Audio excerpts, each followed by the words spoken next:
दरअसल पर्यावरण सुरक्षा और संचारी रोग के प्रसार के लिए जैव चिकित्सा अपशिष्ट को बड़ा खतरा मानते हुए एनजीटी ने वर्ष 2016 को एक नियमावली जारी की थी। फिरोजाबाद में जिम्मेदारों की अनदेखी की वजह से शहर के सरकारी अस्पतालों में बायोमेडिकल निस्तारण में बड़ा खेल चल रहा है। बायोमेडिकल वेस्ट के एकत्रीकरण के नाम पर खानापूर्ति हो रही है। हकीकत में बायोमेडिकल वेस्ट सार्वजनिक जगहों पर फेंका जा रहा है। इतना ही नहीं, बायोमेडिकल वेस्ट के निस्तारण के लिए बनाई गई जैव चिकित्सा अपशिष्ट नियमावली 2016 का उल्लंघन किया जा रहा है।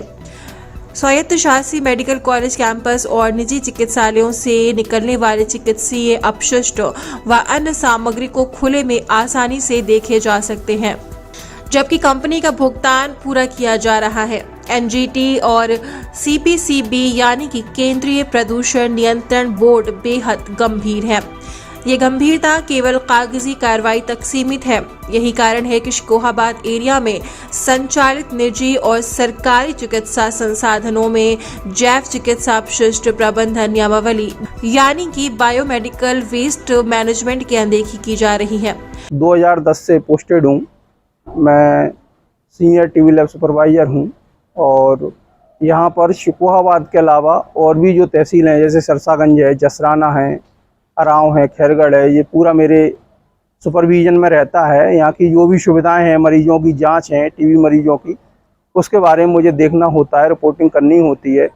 लेकिन यहाँ शिकोहाबाद में पीछे जो बना हुआ है डिपार्टमेंट टीबी का, वहाँ पे बहुत ही गंदगी का आलम रहा है।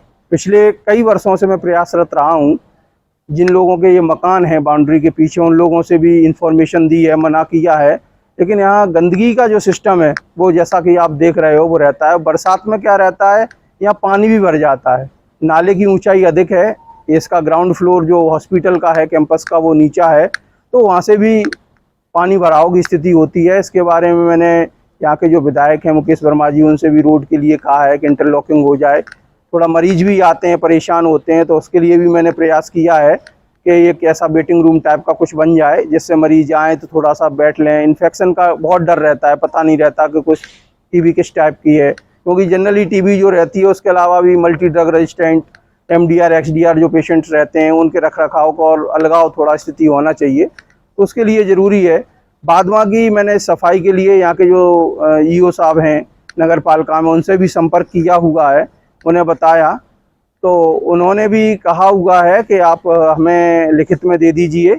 वहाँ के जो सैनिटरी इंस्पेक्टर हैं उनसे भी बात हुई है, तो उनने भी कहा आप लिखित में दे दो, हम सभी को नोटिस दे देंगे उनको, और इस चीज़ के लिए आगे से गंदगी वो लोग ना करें, इसके लिए हम प्रयासरत रहेंगे। नियमानुसार 4 चरणों में जैव चिकित्सा अपशिष्ट का निस्तारण होना चाहिए। इन निजी व सरकारी अस्पतालों में केवल जैव अपशिष्ट के निस्तारण उचित प्रबंधन तो दूर, एकत्रीकरण में भी बड़ा खेल हो रहा है। यही कारण है कि शिकोहाबाद में कई जगहों पर बायोमेडिकल वेस्ट पसरा दिखा। गंभीर विषय है कि कुछ किशोर खुले में पसरे उक्त बायोमेडिकल वेस्ट के कचरा को बीनते नजर आए। अब आपको बताते हैं कि जैव चिकित्सा अपशिष्ट निस्तारण के नियम क्या हैं। दरअसल पर्यावरण सुरक्षा और संचारी रोग के प्रसार के लिए जैव चिकित्सा अपशिष्ट को बड़ा खतरा मानते हुए एनजीटी ने वर्ष 2016 को एक नियमावली जारी की थी। इसमें जैव अपशिष्ट के एकत्रीकरण बेहद सुरक्षित जगह पर होना चाहिए। इसके बाद एक सील्ड वाहन में जैव चिकित्सा अपशिष्ट को निस्तारण सेंटर तक पहुंचाना अनिवार्य है। जैव चिकित्सा अपशिष्ट को किसी दशा में खुले में फेंकना, जलाना गैरकानूनी है। इसकी निगरानी के लिए 3 समितियां बनाई गई हैं, लेकिन फिर भी लापरवाही देखने को मिल रही है।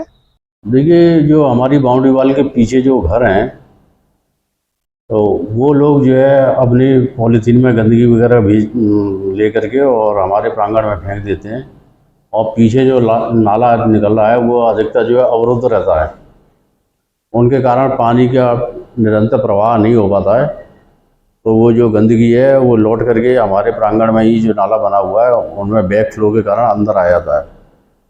लेकिन हमने एक नगर पालिका को जो है एक पत्र लिखा है ताकि हमारी बाउंड्री वाल के पीछे जो घर रह रहे हैं, जो नागरिक हैं, उनको जो है ये एक चेतावनी दी जाए कि अपनी गंदगी को अपने यहाँ ही एक कूड़ेदान में रखें और हमारे प्रांगण में न फेंकें।